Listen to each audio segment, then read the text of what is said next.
Good afternoon and welcome to Have a Chat. I'm Audrey Lynch with my co-star Judy Loge. Good afternoon, Judy. Oh, welcome to you. Yes. Nice to be together. Yes, it is. Welcome to our show. We have a lot of great things that we're going to be talking to you about today. Very interesting show we've got lined up. Yes. We're actually want to give a shout out to Veronique, who's not with us today. She's taking a well-deserved break She today. was warned to stay and rest or she would not be functioning on today's show after her busy weekend, which we'll get into why she's not here. Exactly. That's just it. So we're going to start off our show like we always do with a positive quote, inspirational. And Judy, you're up this time. I have it. What's going on? This is it. Whatever you do, do it well. Do it so well that when people see you do it, they'll want to come back and see you do it again. By Walt Disney. Ooh, well, he's got, that makes sense. He's been pretty successful with his endeavors. And I don't know about you, but I'm somewhat of a perfectionist. And if I do something, I want to do it 100%. I know. So it gets you a little bit over the edge because you want to be driven to that point where it's just totally successful. And if you've achieved that, then all's good. If you don't, you kind of beat yourself up a bit. Exactly. But I was saying to a gentleman earlier, when we did Mamma Mia, the play last year. Right. I wanted to leave that lie, to put it to bed. I couldn't top my performance, is what I'm trying to say. Okay, So if I'm going to do it night after night after night, which we did it for 5 nights, right, I'm going to do it so well that people will want to come back and see it. Exactly. You know what I'm saying? Yeah, exactly. And if you have a star, like a talk show host, for example, Ellen DeGeneres, who does 5 bad bomb shows in sequence, then people aren't going to tune in. No, so you've got to do it and do it well to get people coming back. Every single time to want them to come back. I know I've often taught my kids, like, anything worth doing is worth doing well. Exactly. Put your whole heart and soul into it. Yeah, exactly. That's just it. So that people will, though that whatever it is you're doing right at that moment might not be your absolute end goal, but then that will help you climb the ladder and people will want you for bigger and better things. Totally. And on the note of Walt Disney, I'm so happy to see that you and I today, that you're Pocahontas and I'm Snow White. Yes. I really think that's lovely, appropriate timing to have Walt Disney as our quote. Yes, as our quote today. It was a very, very busy weekend here in Miramichi. If you missed it, I'm afraid you missed a lot. It was Irish Fest here. If I'm not mistaken, it is one of the largest festivals in all of Canada for the Irish Fest. Yeah. I believe in Ireland, they don't even celebrate as big as we do here in New Brunswick. It was our 35th annual. That's right. And we are the Irish capital of Canada. That's right. It's quite something to toot about, isn't it? It is. It is. I personally myself don't have Irish descent. I'm more on the Scottish and French Canadian, but my husband is. But it is such a great opportunity for Miramichi and New Brunswick with all the tourists and everyone who comes from away. My youngest daughter actually was asked to babysit for a friend of a friend of a friend who was coming all the way from Toronto with her children, who were partaking in the festivities for the entire weekend with their children, and then that one evening for the big dance, they wanted to go out. So, it was nice to see people. It was sold out. It was sold out before Saturday, I believe. But Audrey, for us, we don't really appreciate the treasure that Miramichi is until other people come, unfortunately, and point it out. Look at your water. Look at the beautiful areas like Nelson. You get to see this every day. We do. And, when my family travels, and say we're down in Algonquin in the States or Kennebunkport or something, we're saying, oh, this is such a beautiful little community. That's what they see when they come here. And it takes them, unfortunately, to point it out to us what we have. Before we see it. And I do see it, but they bring it home, and they make me feel so proud to be a Miramichier. They just remind us. They remind us. Yeah, to be thankful and to appreciate what we do have. Because we do have this little treasure, this little gem right here in Miramichi. And it was a huge success again, and I want to give a big shout out to Patty Quinn, the president of the Irish Festival Committee, Veronique Arsenault, who's past president. There was Joe Brennan and Karen Howe, who were key organizers. There were 60 volunteers, I think altogether 10, including the people I just mentioned on the committee. There were 9 young students that were fully employed, and it just was very, very well carried out. Yeah. To all the vendors that were there, that was amazing. Fantastic. The layout that they had, the entertainment was superb. Was unreal. I attended the dance on Saturday evening, and Raglan Road 4.0 was playing. Love and them. they brought out, and I know I'm going to get a growling for not remembering names, but there was a fiddler that they had brought out, a special guest. He came out. And I'm not a huge fan of Irish music because not it's not either. from my background. No. But the way they played it and the way they delivered it was, bar none, absolutely superb, incorporating current and rock music in with it as well. So when the fiddler came out, it was part of a rock tune that he did that too, which I thought, how is that going to go? It was fantastic. I heard. Bagpipes came out after that. There was a gentleman playing those as well. He was a special guest. And then the Nelson Doyle dancers come out, which was I thought was a little late for the young ones to come out, but you'd never know that it was later that they might have been tired, and they did a superb job. Well, I was down at the Waterford Green all day Saturday, and I got to take in a lot of the entertainment as well and see people and actually purchase some things from the vendors that were down there because they had everything from dresses to jewelry to T-shirts to everything that you wanted to mention. Very unique items. So I think all in all, it was a blast. And I think that at the alcohol end of the event, there were probably, I think, 10,000 alcoholic beverages sold, according to some sources that were down there. I think they did really well.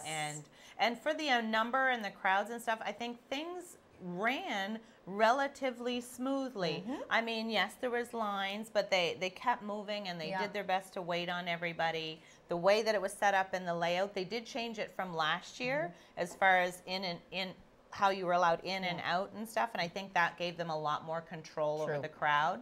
And then the surrounding businesses, you know what benefited big time. Huge. I'm so happy for the overall success of it all. And speaking of the Irish Fest and the fact that we all get together, we don't often see people from year to year. Some we don't see for That's the main reason I go. I love it. It's the main reason because so many people you bump into you haven't seen in forever. Just walking around my neighborhood, which I grew up in, the Riverside Drive area, I was able to go from home to home to home with my dog. It was unbelievable. I don't think I got home for 3 hours visiting with people that were in town that I hadn't seen for years. I know, I felt like it was my reunion.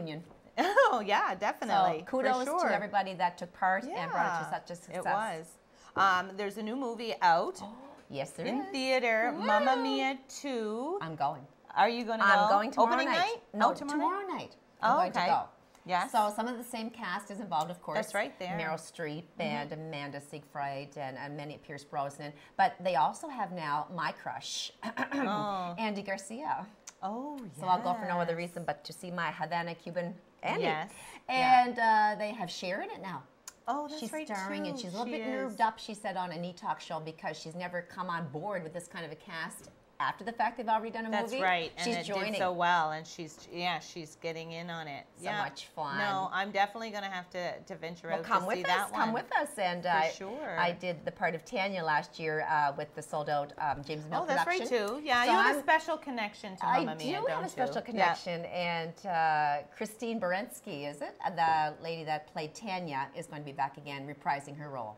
Oh, okay. So it's going to be another fun night. Well, what I'd like to do is probably watch the first one again. Okay. And then get all caught up and make sure I understand the details. I hate it when I see the second part and then I'm like, I know. Don't quite understand why or where something is coming from because I remember it from the first one. Like a trilogy. But I can't read a book part 2 if I haven't seen the first one. No, that's right. No, or third. Okay. Exactly. We want to bring up, unfortunately, a tragic event. You were filling me in just before the show. Yes. I didn't catch all the details. I knew something had happened, but in Toronto there was shootings. Another incident last night, another shooting in the Greektown area of Toronto, which when I go to visit my sister and her boyfriend who live in Toronto, we frequent restaurants there and we have a beautiful time. It's a lovely, lovely area. Right. However, this is another shooting by a man, I believe in his 20s, who just started shooting on that area of town and took the lives of, now it's 2 people that are deceased, and he took his own life. He had a handgun, 12 injured. And so they don't really know. They're investigating the cause. Was he just a man that was very, very disturbed? Was he part of a terrorism exactly. act? Like, was he what part did of a this all gang? stem from? Right. We still don't know. We don't know his background. We don't know anything about him at this point of time as we're talking today in the show, but that will all be coming out. Yes. And he's gone as well. But he took the lives of 2 beautiful, innocent people, and who knows amongst those other 12 what could happen yet with critical conditions and injuries. In the middle of the day? Just on the street? It was after 10 p.m. last night. Oh, yeah, and Toronto's been really, really hard hit. As of July this year, there have been 200 shootings. Oh, you're kidding. And I was 46 actually born in fatalities. Toronto. moved to Miramichi when I was a little girl, but so Toronto holds a special place for me as well because it's my birthplace. But your birthplace, yeah. It's a place where my friends live. It's a place where my sister lives. I worry about her every step she takes now because they're aiming not just now at venues that are concerts and you know, big outdoor gatherings of people in festivity. They're aiming at people in restaurants and walking by stores and normal day-to-day activities. On the sidewalk when you could be going to your luncheon date with your friend or back to work. It's really terrifying. So I pray, and I'm going to pray that this just gets under control because the gun situation is now in Canada out of control as well. Yeah, I feel like it is too. I'm like, I don't know. Yeah, where they're all coming from and how people are getting their hands on them. But if someone wants to do something like that, it seems like they have pretty good access to being able to get their hands on something. You know what I mean? And there are a lot of disgruntled people, and there are a lot of gangs, and there are a lot of everything out there. So just to those who are suffering with the loss of those people in Toronto, you might even see us on this show, our hearts go out. Yeah, definitely, for sure. I want to switch gears a little bit and talk about children. Children. Oh, yes. My favorite subject. Yes, I know. And goals and things like that. I want to give a shout out to my oldest daughter, Teresa, who has just finished her 4th year of university taking sciences in UPEI and a rugby star. So she didn't come home this summer. So this is her first summer that she doesn't move home because she is going to do a 5th year. And it just to see and realize, because I still have 2 little ones that I'm going through the teenage years now and getting them through high school. They're not little. They're I still live in the throes of all of that. But to have 2 older ones at 22 and 24 and seeing them reaching their goals and still striving to be somebody and who they want to be, I just wanted to share with everyone. So Teresa's taking psychology. That was my love, my passion. She's doing she's trying to get her honors in psychology, so she'll have her Bachelor of Science with the psychology. Perfect. So anyway, she's just firing off a few texts. Like, we don't talk every day because she's busy and I'm busy, but every now and then I can tell that she needs to talk. Sure, she does. I'm here to listen. Yeah, definitely. You always are. We're just chit-chatting a little bit, and she's trying to figure out the money and the school and what the plans are, because she's got 1 more year, technically. And so she says, by the way, my current plan is, this is where she's at with all of that. My current plan is to eventually start and be the founder of the Canadian Poverty Awareness Association, advocating laws, education, and policy change towards economic justice for all. I'm not done. Wow. Which I think will become a part of a global outreach organization, pairing with other countries around the world to influence international law and political and economic systems to change ideology of human interaction and distribution of resources. And then possibly becoming the Prime Minister. Well, you know. The end, is what she says. That's fantastic. So I texted back and said, is that all? Yes, that's all. She is grounded, determined, Yes. and very intelligent. How she wrote that up and how her mind has worked to come together. So what this all stemmed from was she went to a little, because she's working on her honors, she has a professor that's helping her with that. And her professor actually suggested that she go to a city council meeting to get a feel of how all of that is run, how things are dealt with, what they do with property or buildings, because there was a piece of property that was coming up where they weren't sure what they were going to do with it. The people who lived in that area wanted a park. The people who run the affordable housing felt like there's such a need for that's what that should be done. Okay. But those people living in that area don't want affordable housing near their homes. And so her professor thought it would be good for her to get a feel for how all of that goes down. True. And decided. She said, Mummy, I wasn't there 5 minutes, and she said, and I had my hand up. And she was standing up in front of, in a province she's not from, but she's lived in the last 4 years, in front of city council, telling her what she sees in her eyes at 22 years old, what it looks like, how it's not working from her perspective, and her thoughts and ideas how to make a change. Well, I'm not her mother, and I'm as proud as if I was her mother. I know. And so as if it was my daughter doing that. I wanted to give a big shout out to her. Me too, and wish her all the best of luck. I know that things get achiever. hectic and stressful. I know. But if you just keep looking at the light at the end of the tunnel, who knows where that can take you. Proud of that, and thank you for job. sharing that on your daughter. I'm just thinking she's going to reach the top, and Prime Minister Teresa Lynch, if she doesn't change her name, sounds good to me. I know. Well, she actually, after that, she said she was just vibrating, and people were patting her on the back and cheering before she was even done talking. And very intelligent. And so, yeah, and that was what one gentleman had told her. He said, you know, I can picture you being the next Prime Minister. Smart girl, I hope so. We need that female in there. Yeah, that wouldn't hurt. Yeah. So what else is going on?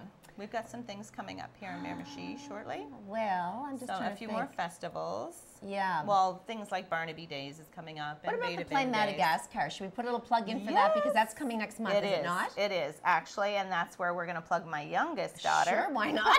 Plug. Family Day. My youngest daughter, Danae, has a part in Madagascar. I want to be there. So Mr. Gopi has been putting that together. So they've been doing their practices every Tuesday and Thursday morning for like 3-hour practices, singing and dancing and choreography and putting all this together. I think around August 13th, I want to say, is when Mr. Gopi's planning to have that. And that'll be at Carrefour Beau Soleil, if I'm not mistaken. It'll be fantastic. They're going to do that. That's great. It's going to bring a lot of people around again to that movie theater. Yes. So do you have any questions, anything that can get our minds jogged for a second here? Yes, Audrey, I do. Because we have a very special guest coming on, and we have to be on our game here for him. So just give me something that'll get me thinking smart. Well, because we were talking about kids, and just because I've done it twice, right? I feel like I have, because my oldest two are 22 and 24, and my little ones are 14 and 16. So for me, there's that huge gap, and I see a huge difference as far as raising the first two. Yeah. And then the second two, right? As far as technology and what they're exposed to. For sure. So if you could pick and do it all over again, be young again and everything. Yeah, be young again. I would do that right now. Would you want to raise kids back then or start over now? Then, for sure. I know. Okay. I was 30 when I had my first son, so I wasn't a young mom.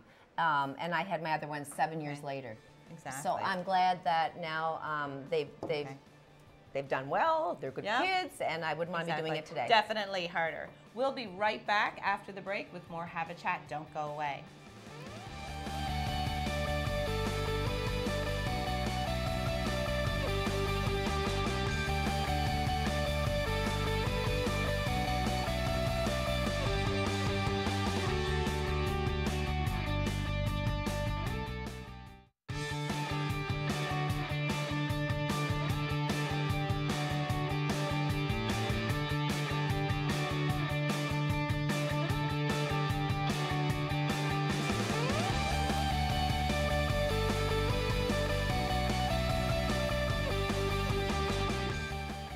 And we're back with more Have a Chat. Up next, we have our special guest, Constable Ed Goodfellow. Good afternoon, Ed. Hi. How are you? Thank you for making time to come here on such a busy schedule that you have to be with us. Thank you for having me. Yes, definitely. Lots to share here. Yeah, definitely. You are actually a member of the Miramichi Police Force here in Miramichi, and you're a drug recognition expert along with a forensic collision reconstructionist, correct? Yes. That was a mouthful. That's why I'm wearing my glasses, so that I got that right. To say yes. Yes, but you're very, very busy in general because they're full schedules, and then he's called to all these and to be able to take this little moment to join us and fill us all in on this very, very important subject. And specialized areas. Yeah, definitely. So first off, we're going to start off with you giving us a little bit of history and background of yourself. Well, I'm a Miramichier. I grew up in, as much as I'm going to grow up anyway, I grew up in South Esk, and I'm here again. I went away for university and came back. Okay. And I graduated the Atlantic Police Academy in 1998. I got hired in Shediac right away. Oh, nice. And then I worked there for a couple of months until Miramichi hired me, and I saw more opportunity here, so I came. And you've been here that long? Perfect. Wow. Yeah, 20 years now. 20 years on our Good for you. And so you've gotten yourself into very specialized programs. Is that by choice, or is that by your chief and other, members saying that we really want you to take on this role, or do you have to apply to be a drug evaluation and are you chosen to do this, or you have to have so many people in our province do this job? Well, within the police force, obviously, our managers would like to have people career pathed in a path that they want to be in. Yeah. Right. Okay. So I tend to gravitate. My background from university is physics, so Physics. I kind of I enjoy doing the technical part of things, Right. and these are both very technical jobs. It turns out, in my experience, that a lot of people are both skills, both a DRE, we call it for short, Right. and a forensic collision reconstructionist. Okay. They both tend to be, they suit a personality type of being methodical, detailed. And with Maybe your physics. Maybe a little OCD, not a whole lot. Not a nice whole to lot. meet you there. Personality bit. like us. Yeah. Like get that job Yeah. done to perfection as much as Yeah. you can. Exactly. First of all, when we're on this subject, and before we get into your actual job and your description of your job, could you just define for those who may not be quite clear as to what impairment it means? Define it for us. Well, the different segments of society define impairment differently. Obviously, a doctor would define it differently than I would as a police officer. Right. The criminal term, or the legal term, is defined in R versus Stiletto by the Supreme Court, which says that any impairment, slight to great, is, if it's a source from alcohol or a drug, is impairment. Okay. So if I'm leaving a party driving and I have one beer in my system, is that enough to have me off? Is that what you're saying? Like one beer? I would be doubtful that one beer would make you impaired. But you still shouldn't drink and drive with even one beer. I would say it's not a healthy choice. Well, it's not even worth taking a chance. If you get stopped and you have that beer breath or whatever, it's hard to, even though you're not going to fail the test or whatever, you feel like you should be guilty because you're driving and drinking anything at all. Well, and the thing Alcoholic. is when did you drink it? How long ago has it been consumed? Like, there's a lot more details that go along with that. Did you eat? Did you consume other fluids or other paraphernalia along with that would contribute too, right? Yeah, I mean, obviously, if you feel it, you shouldn't worry that you're impaired. No, you shouldn't get if you're behind the buzzing wheel. And if you feel a little tipsy after a beer, then maybe you shouldn't drive. Then you shouldn't be after one driving. Yes, exactly. I've So seen- stop it. I've actually seen people at very low levels of blood alcohol show gross impairment. There you go. Well, And that's I've seen just other it. people with Everybody's very different. high levels show none, or I very know. little. Maybe they're used That's to right. drinking. No, I'm serious. Somebody- Tolerant. I think I'm somebody sure has they're some practice tolerant there, I don't because know. they do it a little more often. Exactly. So if you get a Yeah. new driver that's 16 years old and he's had one too many drinks, I mean, he might be able to handle himself and he shouldn't be at the wheel, period, as opposed to someone who is a very, what would you say, an alcoholic that's learned how to tolerate. Their driving skills might be right on par. Exactly. We And refer yet to they them might as not. novice drinkers and experienced Novice. drinkers. Novice Inexperienced, drinkers novice and versus experienced. Yeah. experienced drinkers. So I want you to explain, because we just told the title of these two specific areas that you work within the Miramichi Police Force. So drug recognition expert. So Yes. what does that exactly entail? I test people for impairment by drugs. Okay. And this is fairly new, right? This Well- And you're an expert, because any police officer technically can pull me over and at some degree have some level of being able to, or do you take it beyond? Is there actual tests? Yeah, there is. Okay. The DRE program was developed in LA in 1976. It came to Canada, I wouldn't say formally, but it kind of showed up here in the early 2000s. It was codified in the criminal code by the Tackling Violent Crime Bill in 2008 by Prime Minister Stephen Harper. Right. So at that point, the criminal code was changed to allow police officers to demand tests be performed by people who they believe were under the influence of drugs, Okay. and who they have formed grounds to believe that they were impaired by drugs.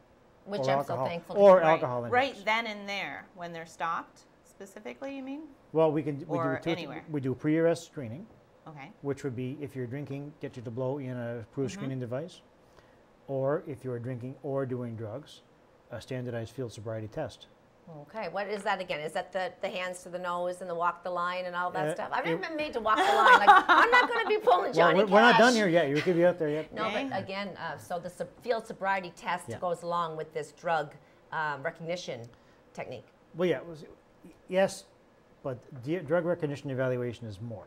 A standardized field sobriety test. Right now, the province's goal is to have 40% of officers this year trained in standardized field sobriety testing.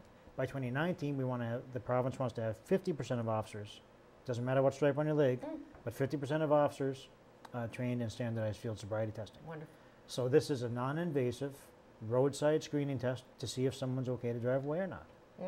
All the officer has to do is form a suspicion that there is drugs or alcohol in someone's body, and require them to submit to a field sobriety test. All right. It's 3 validated tests: horizontal gaze nystagmus, which we check we make you follow the pen back and forth in front of your face, and walk the line like you described. We call it the walk and turn, but that's the test. Walking turn. Walk and turn. Walk and turn.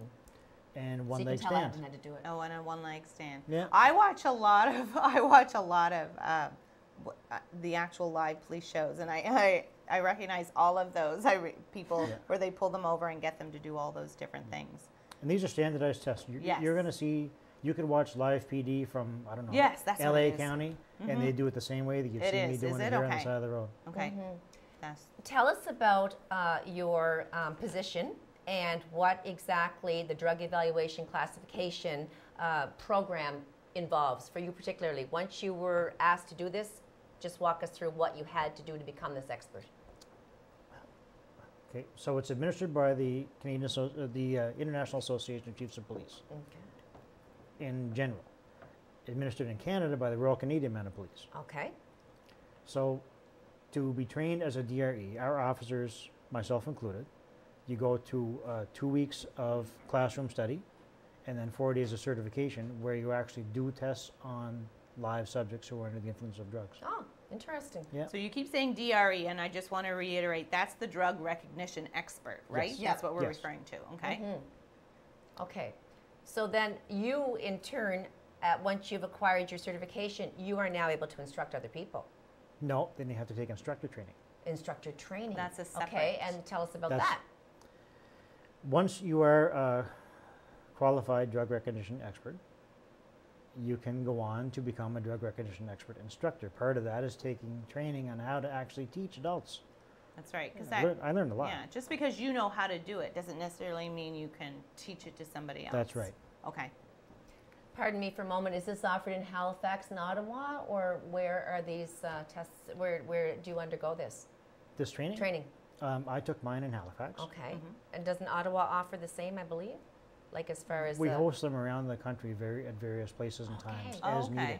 I thought it was just For two example, places. I wanted one of our DREs was a really good evaluator, really good expert, and I wanted him to be an instructor, and there were no courses.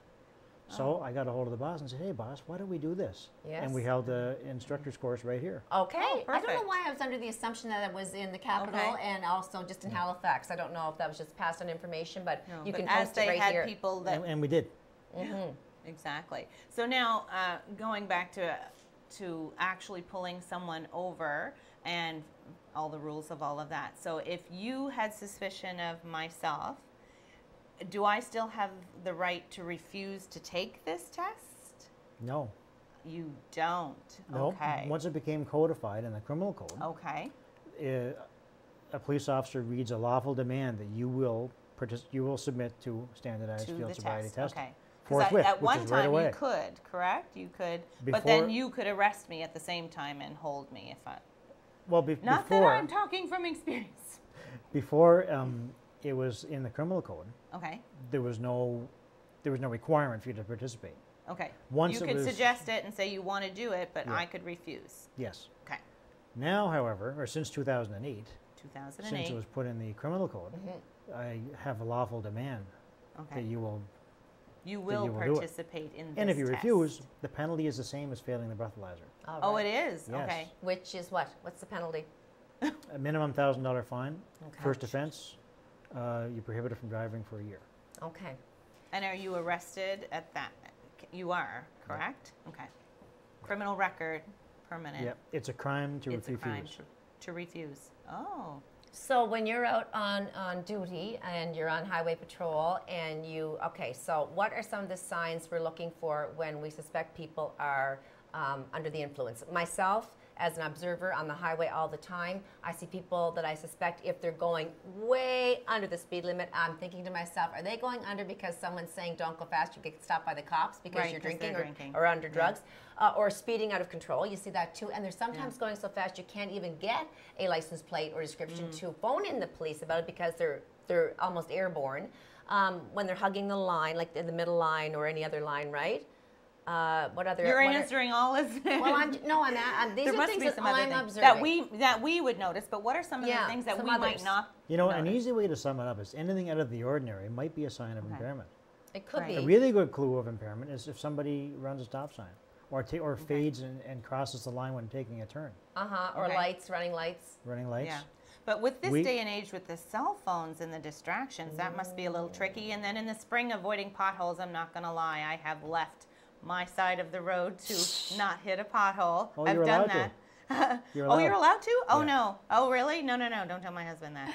It makes me nervous, but I'm just like, oh. Yeah. No, As long as you're that- not cutting someone off, you can avoid an obstacle on the road. Oh, you can. Perfectly And a legal. pothole is considered an obstacle. Okay. Well, Wanted I'm to clear that interested up. because of the marijuana legalization just around the corner. Would you just talk to us that gonna be an about your issue? fears and your concerns or whatever you want to say about this whole aspect? My Gonna biggest change your fear job a about criminalizing or decriminalizing marijuana is that it makes it more of socially accepted. Right. I True. still don't think it's good for you.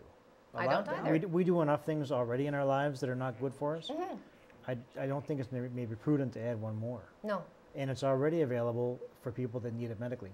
I know that. So Exactly. And if that's, to me, I'm a little more approving when it's talking medically. And like you said, we already have recreational things that, allow us to go out and have a good time or whatever. Why do we need this extra one that is just going to make it a lot more harder for, for your officers. job and make it that much more dangerous to be out on the road and behind the wheel and just different things like that. But this is my concern. Obviously, I'm a police officer. Mm-hmm. I follow the will of government.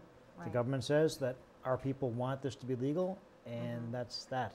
And I roll with the punches. If whether I agree with it personally or not I agree with is of you. no That's right. consequence. Our personal right. choices This not is true. sometimes reflect on the things that are just going to go place ahead anyway. No, exactly. No, are there certain things that you're doing though that will be added on to or different in lieu of this? Business as usual for us very much. Okay. There are changes in legislation coming. C-46 just received royal assent last year, which has changes to the criminal code again, allowing for police officers to test for oral fluid and demand blood tests Okay. of drivers. Rather than going through the drug recognition evaluation process, Okay. we can literally stop you on the side of the road and say, oh, I think you might have some drugs in your body. I'm going to get you to give me Urine sample. oral fluid sample. Oral. Okay. Yeah. The Okay. spittle. And you can also check, well, you'd know if their blood pressure was up or their pulse was off, too. That's another indicator, isn't it? Well, now you're getting into DRE stuff. Okay, well, I should be DRE expert then. Yeah. We're going to be taking a break Oh, are we? shortly. Okay. Yeah. I believe so. I'll keep us posted. So much. But yeah, we don't want to get into talking everything else. We want to save that for the next portion of Okay. the show. So, but for this part here, the drug recognition expert, besides you, how many do we have on our force right here? 2 others. Oh, there is 2 others. Yeah. Okay. And so, And I'd like us to get a 4th. okay. See us You get a could 4th. definitely use a 4th. Yeah. So for a small community, that's a pretty big number, isn't it? Compared to a lot of other cities and towns in our province? Miramichi Police Force is actually ahead of the curve on this. I was going to say, how many was- are we? Yeah. That's we're really doing good. very well. Miramichi Police Force altogether we have. 33? 33. 33? Oh, 33. I'm impressed then that we're going to be well looked after in our area as far as this Yeah, whole subject Definitely. is concerned. Yeah, that's just it. So when you're rotating the shifts, how many officers would we have at any one time working? Normal platoon strength is 6. Okay. And you get called in. You can be called in for anything, for any Yes. serious matter. Yes, if certain things happen, you would get calls and then a number of officers would be brought in. Before we go to break, like I'm saying, as you pointed out, and as Constable Goodfellow pointed out, we have these young and old people who are maybe like the speed to start with, right? They're fast, they're heavy-footed. They're on the drugs, they're on the alcohol, they're texting, they're with a group of kids distracted in their car. You have so many other factors that go along with the drugs and alcohol that are very terrifying. That is just going to impact the whole Well, thing I've even even more. actually changed my couple of youngest children. Like, they'll be like, can we go for a walk or a bike ride to the ice cream store, which my children will have to travel the highway to do it. And I've actually taken them off their bicycles and told them to walk it, because at least then they're walking towards the traffic and can see whether or not someone is distracted at some level, as opposed to traveling with traffic on a bike and have the traffic behind them. I've actually changed that because I just feel like that would be a little bit safer. Yeah. Just because I find all of that. Good parenting. No. Okay. No. Exactly. Well, we're going to be back with Constable Ed Goodfellow to talk more on this very important subject. Actually, we're going to switch over and talk about his other expertise, which is the forensics collision reconstruction. So don't go away. We'll be back more after the break.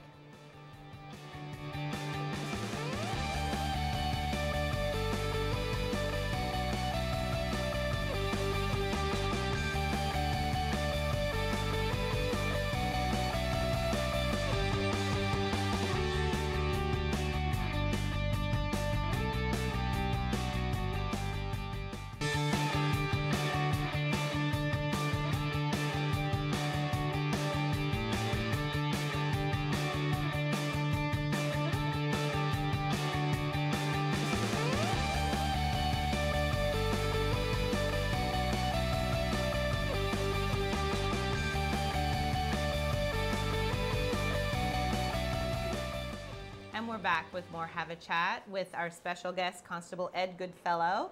We've been talking to you a lot about the drug recognition expertise that you have with the Miramichi Police Force, along with another area, the forensic collision reconstruction. But first, we're going to touch back with the drugs again and ask a little bit more detailed questions on the penalties and everything that go along with this. Now, how does that work? For someone that's convicted of impaired driving, for their first offense, they get a minimum prohibition from driving for 1 year and a minimum $1,000 fine. That's right out of the gate, first offense. If you're guilty, that's where you start. Does it matter at what level you are over the limit? Yes. Greater than 160 milligrams percent, which would be 0.16 if you think of 0.08. Okay, people, that's how we know it, 0.16, okay. Is an aggravating circumstance that gets you a greater fine. Okay. So does it vary between age groups, like the 16-year-old that's just obtained his license and is under the influence? It's a little bit different for that first time. Is it young person? The Youth Justice Act speaks particularly towards youths. Yes. But for adults, which is what we tend to concentrate on, we see more adults driving impaired than we do with youths, obviously. Okay. Is adult 18 or 19? 18. It is 18. Even though legally you can't drink until you're 19, you're an adult at 18. And you can drive at 16. Yeah. So it's interesting. Yes, exactly.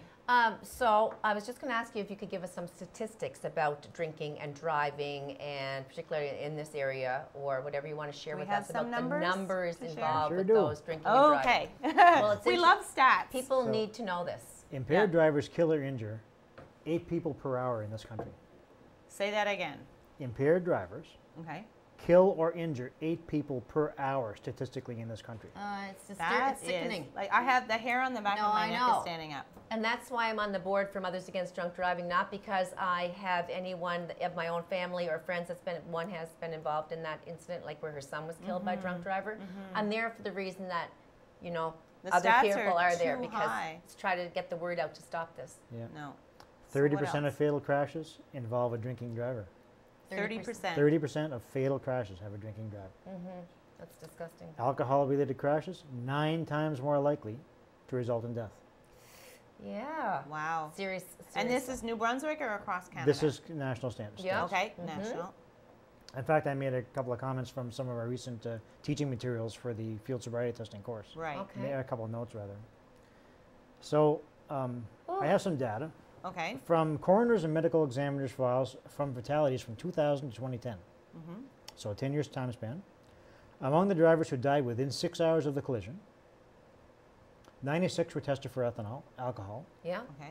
58.8% were tested for drugs. Okay. So of that group, 33.7%, over a third, positive for a psychoactive drug. Oh, wow.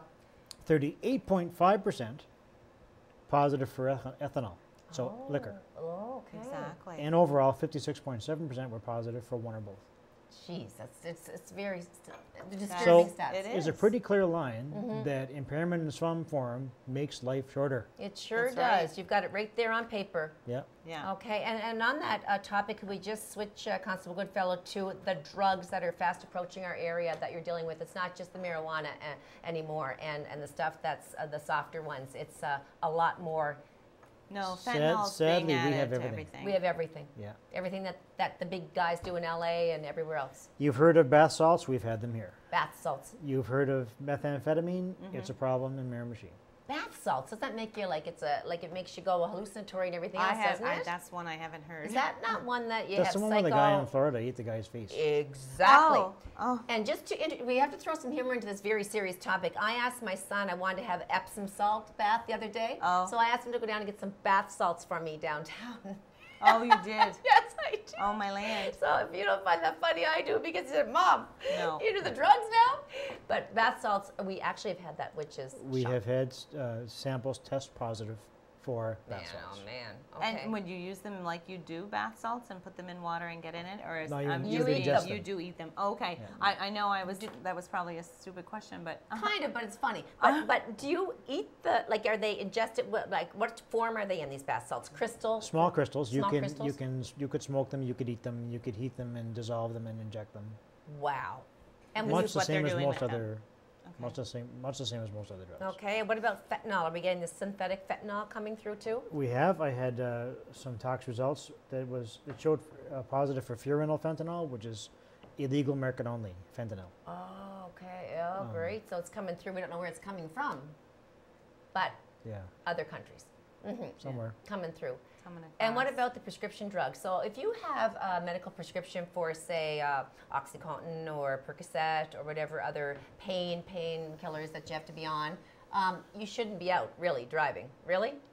I wouldn't suggest it. No. It's. I mean, our prescription bottles have the little red They label have to the- warn you about operating vehicles and machinery Yes. for a reason.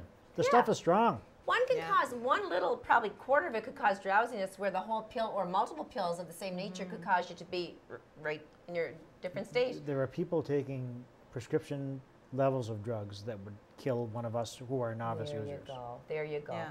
Because sadly, you develop a tolerance for it, and with the tolerance becomes dependence. Right. So it's an awful thing. You know, the doctors, the medical field in general, fights hard to combat this. I understand that. Yeah, but it's supposed to be within the confines of the hospital or at home with your medical caregivers, right? Like Well, you're not. it depends on your situation, obviously. Yeah.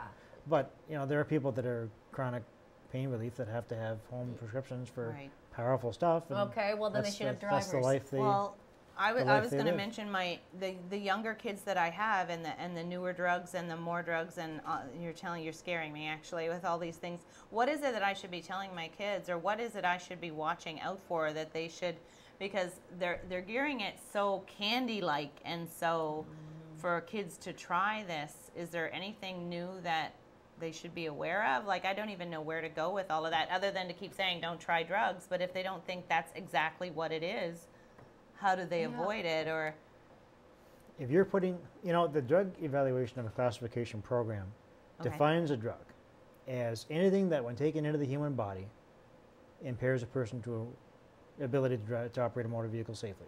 okay, So that way, we can encompass, for example, dust off for cleaning your computer keyboard. Yeah. okay. Within the DECP, it's a drug. Okay. It's Oh, not really wow. a drug; it's a solvent. I But did. it's- I Right. did But hear it's that. a- Yeah. It's a drug. Yeah, same can as be way used back as a when they drug. used to sniff glue. Yeah, Things and like you still that. can. Some people do. Oh. We don't get a lot Oh of it my here, but goodness. No, we don't get but- a lot of that here. We don't get a lot of dissociative anesthetics here.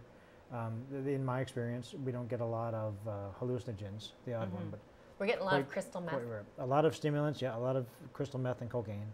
Yeah. A lot of people drinking still. A lot of people smoking cannabis. So it's So not getting you're- better. It's getting you're- worse.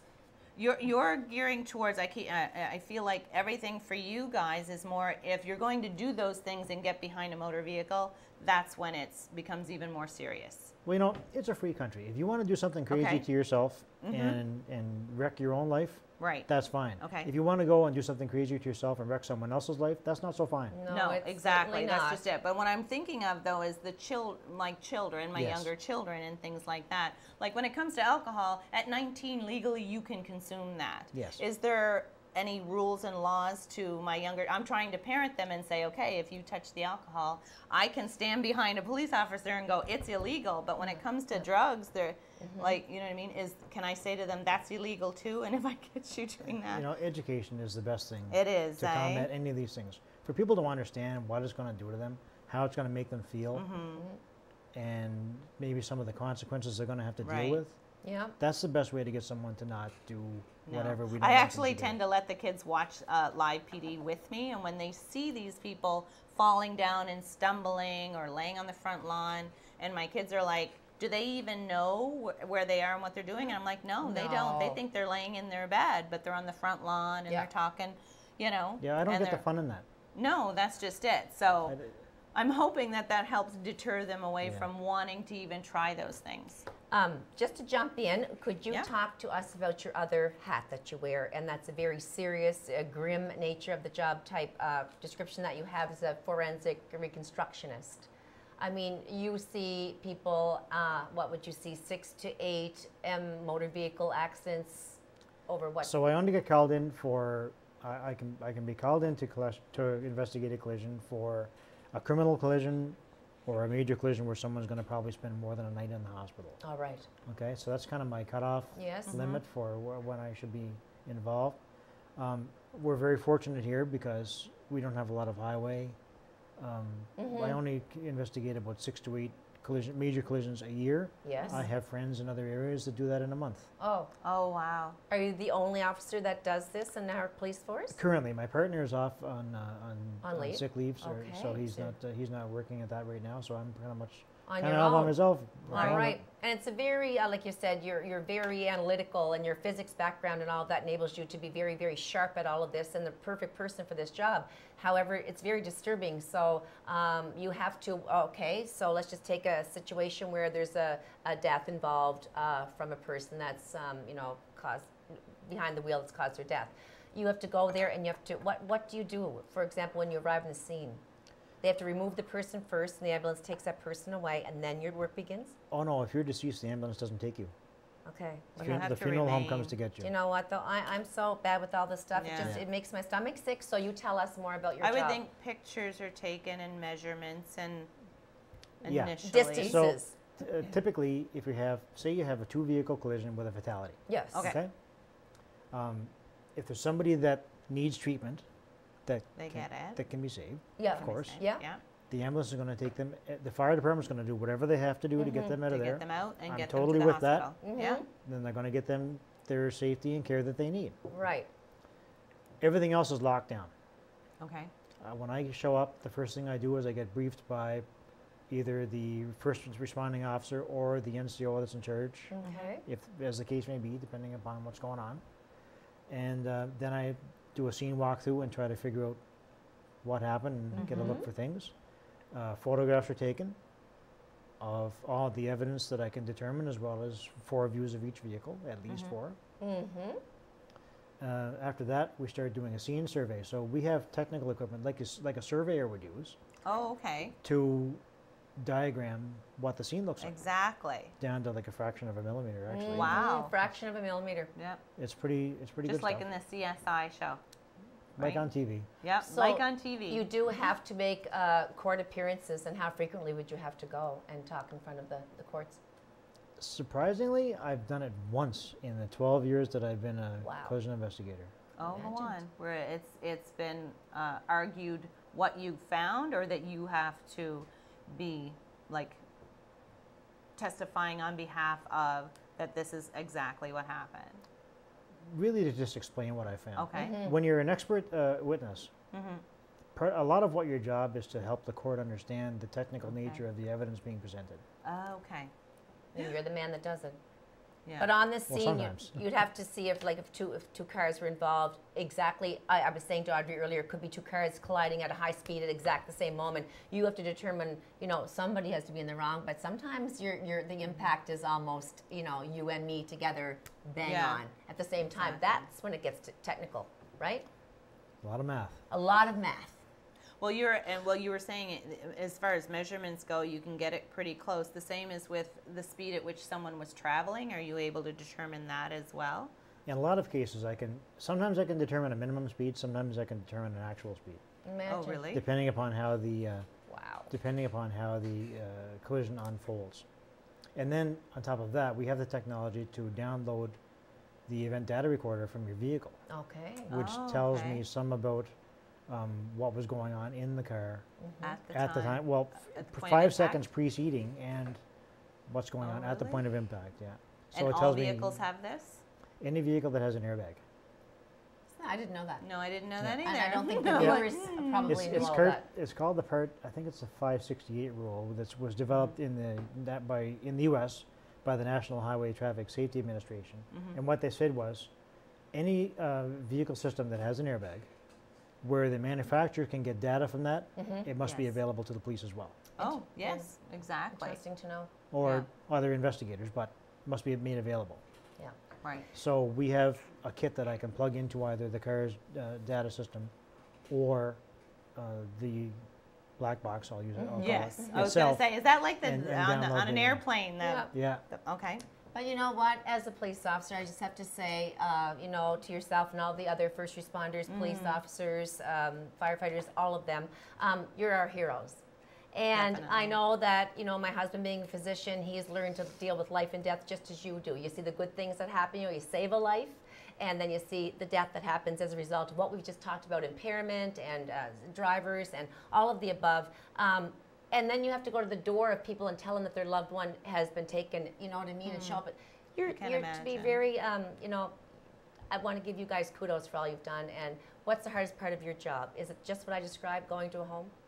That's probably one of the hardest. I don't know That's how pretty you hard. ever even get past that. No. We actually have training to do it. You I was have going to to say, have there it. would be special Yeah. courses and classes you take to be able to handle that and to be able to present that information to a family. And then Oh. what about the training for yourselves as far as dealing and coping and going home yourself at the end of the day and being able to decompress as well? Well, we do critical incident stress debriefings. Oh, you do? So if we are Perfect. all involved, or some of us are involved in a major incident, then they will bring in a facilitator and they'll That's right. debrief us and give us an opportunity to, well, ideally you would diffuse before you even go home, Okay. and then within a few days schedule a debriefing and have that done so that we can So very we can stay important. healthy. Thank heavens those No. resources are available, or you Yeah. go a little Oh, bit yes. crazy in the run of a day. But No. you're definitely cut out, and we're very proud to have these special expertise in our area that you're involved in doing. And so on goes the training. As we're speaking, more people will be trained in the coming months to be drug recognition experts Yes, there's a course in the fall. in the fall. Good. Yes, well, we want to thank you for joining us today and filling us all in on everything that you do and doing what you do for us here in Miramichi and the province, most definitely. Again, thank you to our viewers for watching our show today, and we will see you again next week. Thanks for joining us. Bye-bye. Bye-bye.